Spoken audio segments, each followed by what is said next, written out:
अस्सलाम वालेकुम, this is doctor Fatima and today our topic is house job rotations. ठीक है, सो इस वीडियो के अंदर हम जो बात करेंगे वो ये होगी कि आपने अपने फ्यूचर पर्सपेक्टिव को जहन में रखते हुए कि आप किस चीज़ में क्या करना चाहते हैं नेक्स्ट इन लाइफ, स्पेशलाइजेशन करना चाहते हैं, या जो डिफरेंट ऑप्शंस जो मैंने करियर काउंसलिंग वाली वीडियो में बताए हैं कि ऑप्शंस आफ्टर एमबीबीएस। ठीक है, उसमें डिटेल से सब कुछ एक्सप्लेन है। अगर वो अभी तक आपने नहीं देखी है तो आप उसको देख सकते हैं। ठीक है, इसी प्लेलिस्ट में मौजूद है वो।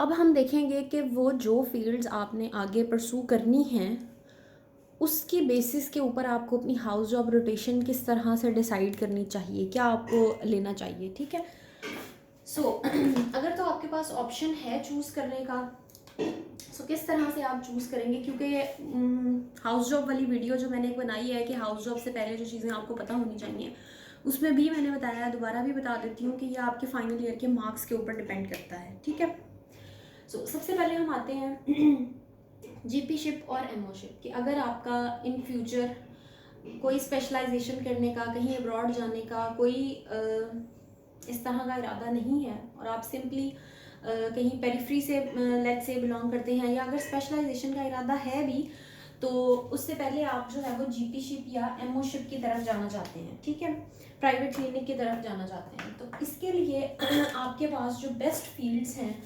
वो मेल्स के लिए हैं पीड्स।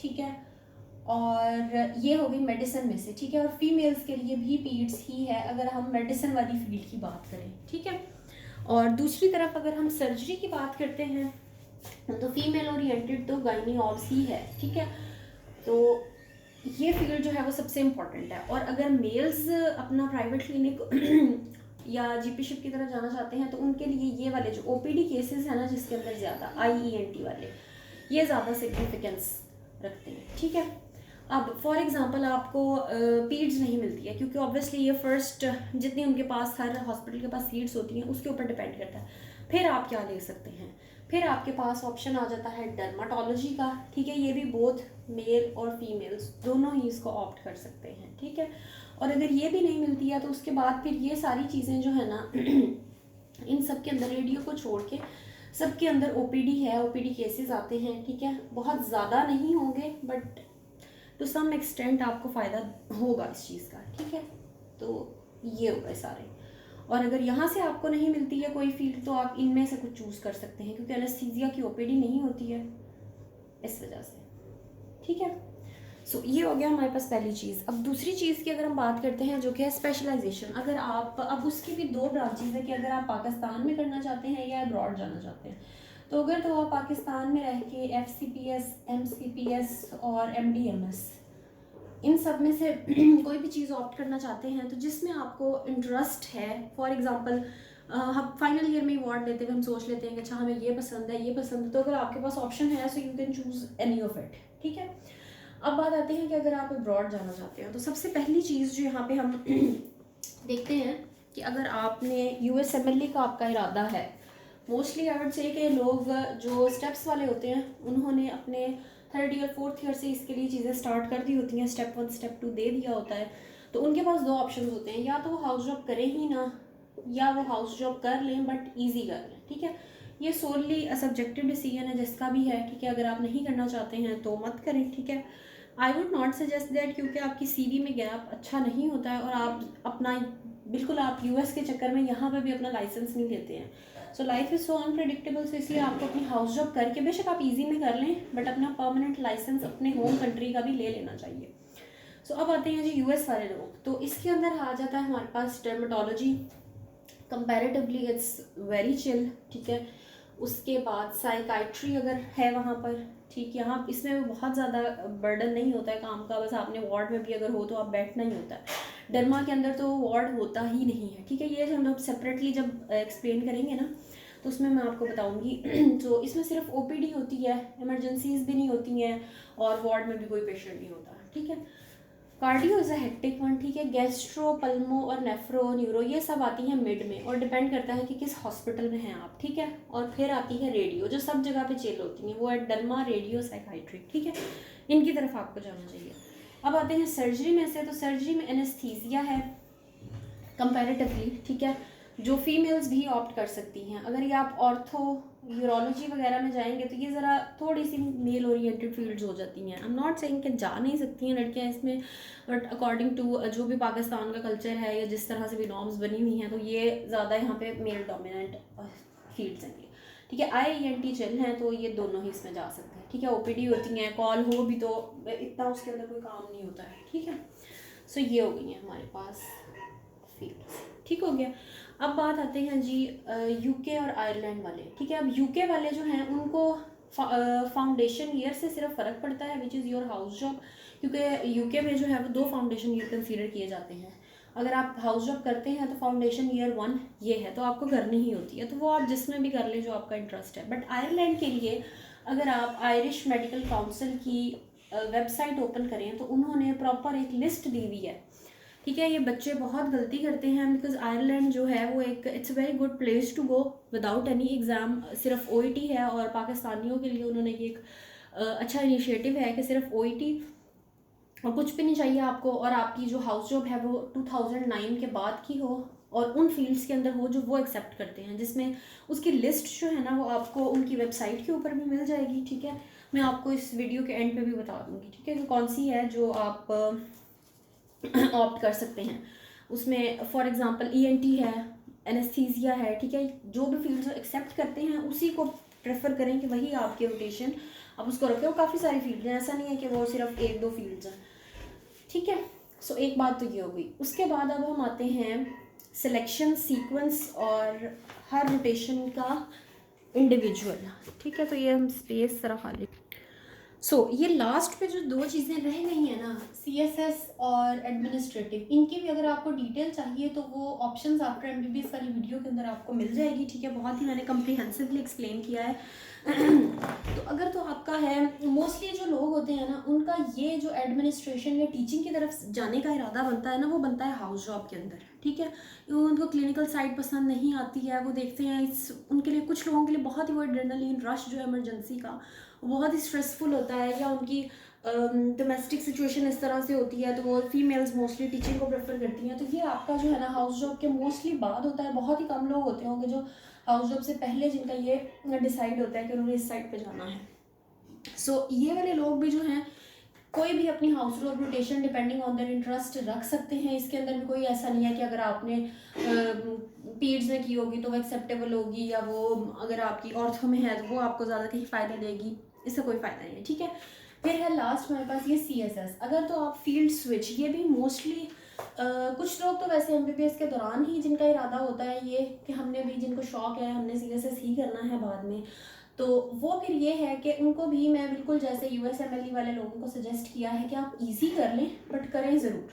ठीक है, इसी तरह से इनको भी मैं यही सजेस्ट करूँगी कि आप करें ज़रूर, बेशक आप इजी वाली करें। और इजी में जो मैंने ये साइकियाट्री, डर्मा और यहाँ से रेडियो और उधर से एनेस्थीसिया, IENT बताई हैं, 3 फील्ड्स हैं, उनसे आप कुछ भी चूज़ कर सकते हैं। ठीक है, आप वहाँ पे बैठ के आराम से अपना फर्दर पढ़ाई कर सकते हैं, क्योंकि इतना ज़्यादा कोई बर्डन नहीं होता है। OPD डेज होते हैं आपके पास, बाकी सारा दिन भी हो जाता है। ठीक है, अब हम आते हैं जी सिलेक्शन, सीक्वेंस और ईच रोटेशन। अब सिलेक्शन का तो मैंने आपको बता दिया, ये सारा जो था हमारा ये सिलेक्शन के ऊपर ही था, ये हो गया है। अब हमने देखना है सीक्वेंस क्या है। ठीक है, अब सीक्वेंस जो है ना, जो टॉप मोस्ट लोग होते हैं, मेरिट वाले, टॉप मेरिट वाले जो लोग होते हैं ना, उनके पास तो ये चॉइस होती है। ठीक है, और जो नीचे होते हैं ऑब्वियसली उनको अगर अपनी मर्जी की रोटेशन मिल जाएगी, सिलेक्शन का उनको राइट होगा, तो उनके पास सीक्वेंस का राइट नहीं होगा। ठीक है, तो अगर आपके पास दोनों राइट्स हैं तो फिर आपने क्या करना है, फिर आपने सबसे पहले जो है वो मेडिसिन रखनी है। ठीक है, क्योंकि medicine is something it's very holistic, कि आपको सब चीज़ों की जो बेसिक्स हैं ना वो इसमें पता चल जाती हैं। ठीक है, मेडिसिन के अलाइड जैसे अगर आपके पास पीड्स है तो आप पीड्स भी रख सकते हैं, बट मेरी सजेशन यही है कि आप मेडिसिन पहले रखें। इसकी वजह से होता क्या है कि आपको जो एक डॉक्टर वाली फील है ना वो मेडिसिन से आती है। ठीक है, पीड्स में आप जाएंगे थोड़ी बहुत चीज़ें ऊपर नीचे होंगी, तो ये दोनों almost goes hand in hand. ठीक है, अगर आपने पीड्स पहले की हुई है तो वो बच्चों की मेडिसिन है, तो फिर आप अगर मेडिसिन में आते हैं तो वो आपको एडल्ट में इतना मसला नहीं होगा, बट मेडिसिन से करके पीड्स में जाते हैं तो भी सेम बात है। नेक्स्ट फिर है सर्जिकल फील्ड्स, उसको आप दूसरे पे रखें। लेकिन इफ़ यू आर अ गाय और अगर आप समझते हैं कि नहीं जी आपकी पहली प्रायोरिटी सर्जरी ही है और आपने यही करना है, ठीक है, और बहुत ही आप उसके लिए जो है ना इंथुजियास्टिक हैं, तो आप इसको भी पहले रख सकते हैं। इसकी कोई एज सच कोई हार्ड एंड फास्ट रूल नहीं है, बट क्योंकि मेडिसिन और उसकी अलाइड्स हेक्टिक होती हैं, ठीक है, फॉर हाउस ऑफिसर्स, ठीक है, हाउस ऑफिसर्स के लिए सर्जरी हेक्टिक नहीं है बिकॉज आप लेप्रोटमी नहीं कर रहे हैं, ठीक है। तो ये आप बाद में रखें जो इजी फील्ड है, और जो इसकी अलाइड है अगर आप वो भी आप इजी रख रहे हैं तो आप उसको बाद में रखें। फॉर एग्जांपल सर्जरी में अगर कोई है जिसने जनरल सर्जरी के साथ ईएनटी है उसकी, तो आई वुड सजेस्ट कि अगर उसके पास ऑप्शन है तो वो जनरल सर्जरी पहली 1 2 थर्ड पे जनरल सर्जरी और फोर्थ पे वो ईएनटी रखिए, क्योंकि ये सबसे ज़्यादा इजी है। अगर आपने क्योंकि नेक्स्ट अपने एफसीपीएस के लिए या आगे अब्रॉड जाने के लिए आप चीज़ें सोच रहे होते हो, आप कर रहे होते हो उसके ऊपर वर्क, ठीक है, तो वो इस फील्ड के अंदर करना इजी एज़ कम्पेयर टू अगर दूसरी आप पीड्स रख लोगे तो वो मुश्किल, लास्ट पे अगर आपकी पीड्स होगी तो आपको सांस लेने का भी टाइम नहीं मिलेगा, ठीक है। सो ये बात है। अच्छा, हाँ, हम ये बात कर रहे थे हाउस ऑफिसर्स के लिए मेडिसिन और उसकी फील्ड्स जो हैं वो हेक्टिक होती हैं। लेकिन अगर आप देखिए कि अब डर्मा है अगर किसी की, ठीक है, अब डर्मा अगर यहाँ पे उसकी जनरल सर्जरी है और इधर उसकी गायनी ऑब्स है, फीमेल की अगर हम बात करें, यहाँ पे उसकी गायनी ऑब्स है, ठीक है, जनरल सर्जरी, गायनी ऑब्स और मेडिसिन और डर्मा है, तो अब उसको सीक्वेंस ये रखना चाहिए कि सबसे मुश्किल वाली जो है वो पहले हो। अगर वो गायनी ऑब्स सबसे मुश्किल है तो उसको पहले रखें। अगर आप इसके साथ पीड्स हैं तो आप पीड्स, फिर आई वुड से इन दोनों में से आप मेडिसिन की लाइट को पहले रखें, ठीक है, ताकि आपको एक होलिस्टिक अप्रोच डेवलप हो जाए। होप आपको मेरी जो क्रक्स है ना वो समझ आ गया होगा। बाकी आप सबको जो जो आपकी नीड्स है उसके अकॉर्डिंग आप केटर कर लेंगे, ठीक है। कहने का मकसद ये है कि अगर मेडिसिन और सर्जरी दोनों ही हेक्टिक हैं सो choose the medicine part first. अगर सिर्फ सर्जरी हेक्टिक वाली है, यहाँ पे आपकी ईएनटी है, फिर आप इसको पहले रखें, सॉरी ईएनटी तो यहाँ पे होगी नहीं, अगर यहाँ पे डर्मा है, ठीक है, फिर आप इसको पहले रखें, दूसरे पे आप सर्जरी रखें, तीसरे पे आप मेडिसिन रखें और चौथे पे आप डर्मा रखें, ठीक है। सो एनर्जी भी बंदे की लास्ट पे आते आते डाउन हो जाती है, सीखने की जो हमारी होती है ना, क्योंकि हर 3 महीने के बाद आप स्विच हो रहे होते हो, आपको हर दफ़ा नई चीज़ें अडेप्ट करनी होती हैं, तो बंदा ना 4th रोटेशन पे आता आता एग्जॉस्ट हो जाता है, ठीक है। This is what I have personally felt. मेरी अपनी रोटेशन पीट्स थी and I could not think of anything else, ठीक है। सो ये गलती आपने नहीं करनी है। तो that's all about the sequence part. अब हम आते हैं हर रोटेशन के ऊपर, ठीक है। सो अब सिलेक्शन हो गई, सीक्वेंस हो गया, अब हमारे पास है ईच रोटेशन एक्सप्लेनेशन, ठीक है। अब ये मैंने एक सीक्वेंस बनाया है, ठीक है, पीड्स और गायनी, ठीक है, ये बहुत ही टॉप प्रायोरिटी समझी जाती है, ठीक है, क्योंकि मोस्टली पीपल इसी को एस्पायर कर रहे होते हैं, बिकॉज ये ऐसी फील्ड्स हैं कि जो जनरल मेडिसिन, जनरल सर्जरी के बाद बहुत ज़्यादा इसके अंदर एक प्रॉपर डोमेन होती है जिसके अंदर काफ़ी सारी चीज़ें कर रहे होते हो, ठीक है। बाकी जो है ना वो बहुत स्पेसिफिक है, डर्मा इज़ वेरी स्पेसिफिक, ठीक है। 2 पीड्स भी है, गायनी भी स्पेसिफिक है, बट इसके अंदर फ्लक्स बहुत ज़्यादा है और इसके फ़ायदे इस तरह से हैं कि अगर आप क्लिनिक अपना कर रहे हैं उसके अंदर भी इसका फ़ायदा है, अगर आप आयरिश मेडिकल काउंसिल के साथ अपनी रजिस्ट्रेशन करवाना चाहते हैं उसका भी फ़ायदा है, ठीक है। और फीमेल्स को वैसे भी फीमेल्स के प्रॉब्लम्स और इश्यूज सारे, तो वो इस नज़रिए से भी जिन्होंने आगे नहीं भी जाना होता गायनी में, वो भी कहते हैं कि चलें हम हाउस जॉब तो एटलीस्ट गायनी में करें, ठीक है। सो ये 2 जो है ना अगर ये टॉप प्रायोरिटी पे हैं, सो इसके साथ कुछ अगर अच्छी चीज़ें हैं तो बुरी चीज़ ये है कि यहाँ पे आपकी जो है ना 30+ आवर्स की कॉल होती है, ठीक है। कॉल इज़ समथिंग के जहाँ पे आप 30 घंटे या 36 घंटे different depending upon the hospital, हर दूसरे तीसरे दिन जो है वो आप हॉस्पिटल में ही गुजारते हो, ठीक है। सो अब ऑब्वियसली अगर आप इन दोनों फील्ड्स के अंदर ना हाउस ऑफिसर्स की जो तादाद है वो as compare to general medicine, general surgery भी कम होती है, ठीक है, क्योंकि जनरल सबने करनी है इसलिए वहाँ पे हाउस ऑफिसर ज़्यादा होते हैं। यहाँ पे ये सिलेक्टिव लोगों को जाएगी, सीट्स होती हैं, ठीक है, तो इसलिए इसके अंदर जो है वो हमारे पास लोग कम होते हैं, जिसकी वजह से लोग कम होंगे तो ऑब्वियसली काम ज़्यादा होगा, ठीक है। वैसे भी थोड़ी सी ये स्ट्रेसफुल फील्ड्स हैं, एज इन अगर आप इसको फॉर लाइफ भी कंटिन्यू करना चाहते हैं, इसकी ट्रेनिंग भी हेक्टिक होती है और ट्रेनिंग के बाद वाली लाइफ भी हेक्टिक होती है। रिवॉर्डिंग ज़रूर है बट ऑब्वियसली फिर हेक्टिक भी हैं। सो पहली चीज़ तो हमारे पास ये हो गई। अब नेक्स्ट हम बात करते हैं ये वाला जो हमारे पास सर्कल है ना, इसमें जाने से पहले हम कार्डियो और एनेस्थीसिया को अलग से करेंगे। अच्छा, कार्डियो जो है ना वो अगर हम रेजिडेंसी की बात करें तो उसके लिए ये काफ़ी हेक्टिक होती है, बट फॉर हाउस ऑफिसर सिर्फ आपको जब इमरजेंसी के लिए कॉल आएगी तभी आपने जाना होता है। कॉल्स इसकी भी हेक्टिक होती हैं, ठीक है, 30+ आवर्स की यहाँ पे भी कॉल्स होती हैं, बट ये भी डिपेंड करता है आपके हॉस्पिटल के ऊपर, ठीक है। कुछ हॉस्पिटल्स जो है वहाँ पर इतना ज़्यादा कार्डियो का पेशेंट नहीं आ रहा होता क्योंकि वहाँ पे इतनी फैसिलिटीज़ नहीं होती हैं। अगर आप बड़े शहर किसी लाहौर वगैरह की बात करें तो वहाँ पे ऑब्वियसली ये चीज़ हेक्टिक होगी, ठीक है। सो कार्डियो यहाँ पे हो गई है हमारी, और एनेस्थीसिया ये भी डिपेंड कर रही है, सारी जो है ना आपकी हॉस्पिटल की ऊपर डिपेंड कर रहा है कि आप किस हॉस्पिटल से करना चाह रहे हैं, ठीक है। वहाँ पे पेशेंट का फ्लक्स क्या है, वहाँ पे कौन कौन सी फैसिलिटीज़ हैं। बट एनेस्थीसिया जो है ना, अगर आप इसकी बात करें तो ये भी मोस्टली मतलब ज़्यादातर हॉस्पिटल्स के अंदर इतनी हेक्टिक नहीं होती है, ठीक है। सो आप सीखते भी हो इसके अंदर, इट्स कंपैरेटिवली बाकी सबसे जो हैं इनसे काफ़ी चिल भी है, आपको टाइम भी मिल जाता है काफ़ी चीज़ें सोचने का, कुछ और करने का, ब्रीदिंग करने का, ठीक है। सो ये आ गई। अब हमारे पास जो pulmo, nephro, neuro, gastro, urology, ortho और न्यूरो सर्जरी हैं, ये भी सोलली आपके मिड वे में आती हैं कि ना बहुत ज़्यादा हेक्टिक है और ना बहुत ज़्यादा चिल है, ठीक है, मिड वे में है, ठीक है। और डिपेंड करता है आपके हॉस्पिटल के ऊपर, ठीक है। कुछ इसमें से अगेन ये urology, ortho, neuro surgery, neuro ये ज़्यादातर मेल्स डोमिनेंट है, ठीक है। अब पल्मो, नेफ्रो, गैस्ट्रो इसके अंदर अब ये भी कि कुछ हॉस्पिटल्स के अंदर तो ये है ही नहीं है, छोटे जो हॉस्पिटल्स हैं ना छोटे शहरों में जो है वहाँ पर तो ये आपके पास अलाइड्स मिलती ही नहीं है। बट जहाँ पे है वहाँ पे अगर आपको शौक है तो आप, अगर आप ना ये करना चाहते हैं, ठीक है, ना ये करना चाहते हैं, क्योंकि इसमें से भी जैसे ये टॉप प्रायोरिटी पे है ना, तो ये भी टॉप प्रायोरिटी पे होती है क्योंकि काफ़ी लोग इसको ऑप्ट कर रहे होते हैं, बिकॉज इनमें से अक्सर बहुत ज़्यादा फ्यूचर में रिवॉर्डिंग भी होती हैं, ये आपको अपने क्लिनिक में भी हेल्प करती हैं, ओपीडी इसकी ज़्यादा होती है और साथ में ये बहुत ज़्यादा स्ट्रेसफुल भी नहीं है, ठीक है, ओपीडी टाइप चीज़ें हैं।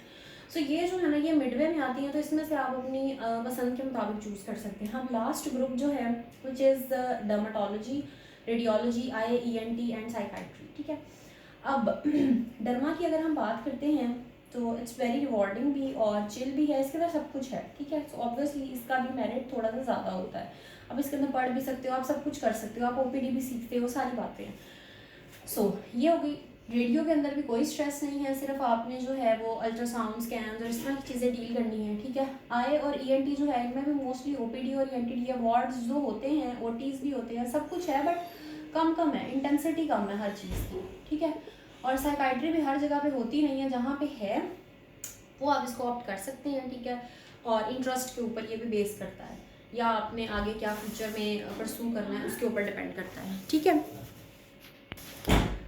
सो यहाँ तक सब कुछ हो गया है हमारा। सिर्फ अब हमारे पास जो रहती है वो है आयरलैंड वाले जो आयरलैंड या आयरिश मेडिकल काउंसिल रिलेटेड जो क्राइटेरिया है उसके ऊपर जो हमारे पास रोटेशंस हैं उनको डिस्कस कर लेते हैं। तो सबसे पहले हमारे पास यहाँ आती है एनेस्थीसिया, एनेस्थीजियोलॉजी बोलते हैं, ठीक है।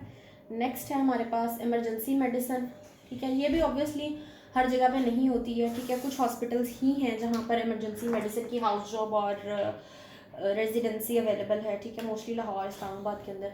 गाइनी ऑप्स, ठीक है, रेडियोलॉजी, और उसके अलावा ENT को जो है वो ऑटोराइनोलरिंगोलॉजी बोलते हैं, ऑटोराइनोलरिंगोलॉजी, ठीक है। ये हैं जो मोटी मोटी मैंने आपको बता दी है।